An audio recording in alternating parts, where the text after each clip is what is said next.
Let's go live to Kyiv now. Michael Bociurkiw is the Senior Fellow at the Atlantic Council, also a former spokesperson for the Organization for Security and Cooperation in Europe. Michael, I want to ask you about the strikes that we have had here in Lviv within the past hour.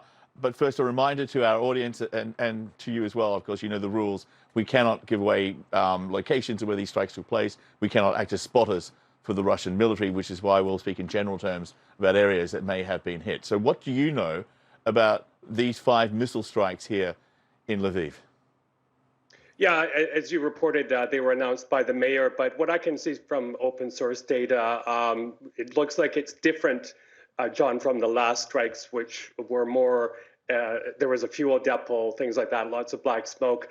The smoke, again, we're not giving away any locations or anything, seems to indicate more residential neighborhoods. And there's a map that shows a general map, again, possibly closer to transport facilities. I'll leave it at that. But you know, the main takeaway here is that, and I wrote this in my CNN op-ed last week, and I hate to be right sometimes, John, but as long as the Russians have the ability to target Ukraine with those long-range missiles, no area of Ukraine can be considered safe. And actually, right now here in Kyiv, we are under an air raid alert as well. There have been several over the past 48 hours. And that is why the Ukrainian government is so insistent on having the ability to control their own skies. The West won't do it for them, obviously, so they need the missiles and the technology to do it themselves. Because again, you can't consider any part of Ukraine safe right now while the Russians have that capability. I heard the sound of what was like a jet engine overhead. So I'm just curious if we know if these 5 strikes, if they were missile strikes, or if you know they were the result of an airstrike. Do we know if which one it may have been?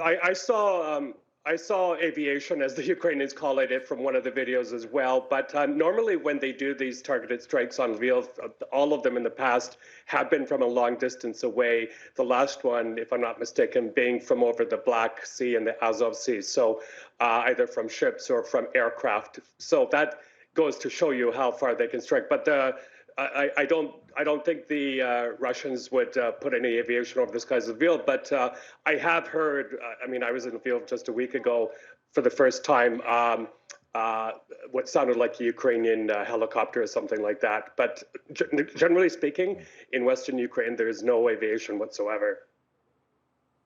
Right, so missile strikes, it looks like. We're also hearing from the regional military governor warning the population to stay here in Lviv in their shelters after that series of missile strikes, an indication that the danger, the risk is still very much real, still active.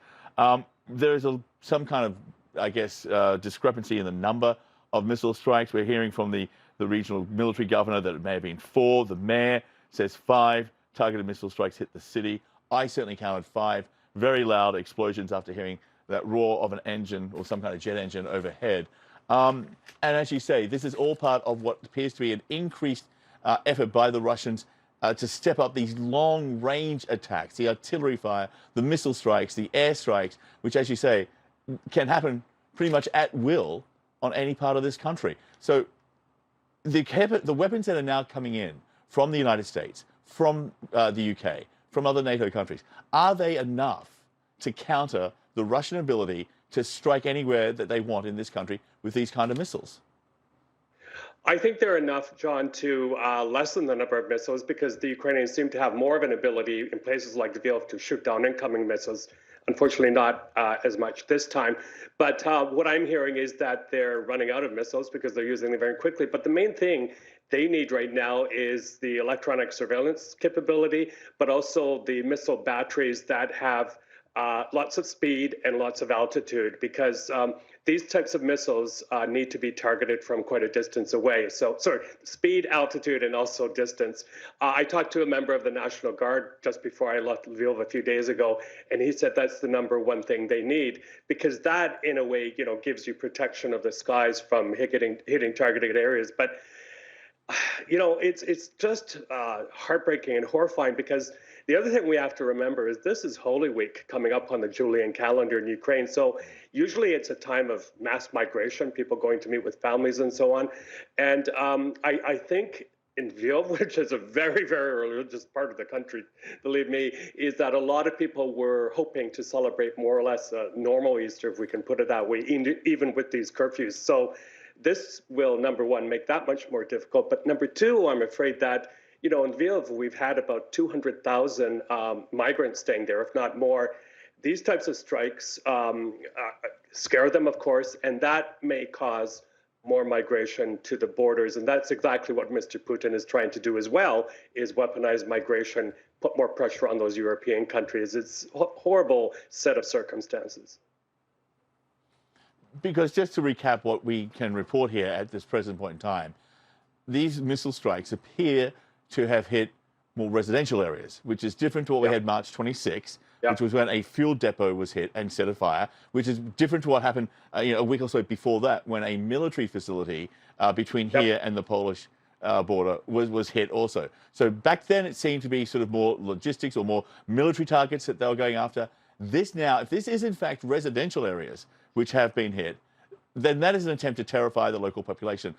There is no other, if there's no military point of view, no military purpose for those strikes, then the only other reason for it is terror. Absolutely. This is in a way a game changer, because up until now, as you correctly pointed out, Lviv has been, the strikes have been limited to those, let's say, more strategic areas.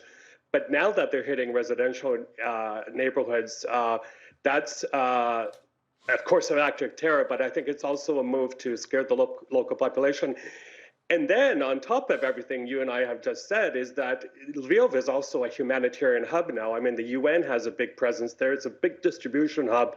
So this could also disrupt that, because the other thing we've had going on in the past few days, even here in Kyiv, is more embassies coming back, which was a good sign, another step to more normalcy. But this could change all of that in many, many different ways.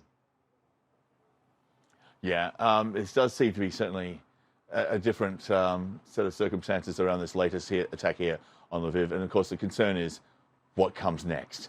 Michael Bociurkiw, thank you so much, sir, for being with us. Your time and your insights, very much appreciated. Thank you. Well, the Austrian Chancellor,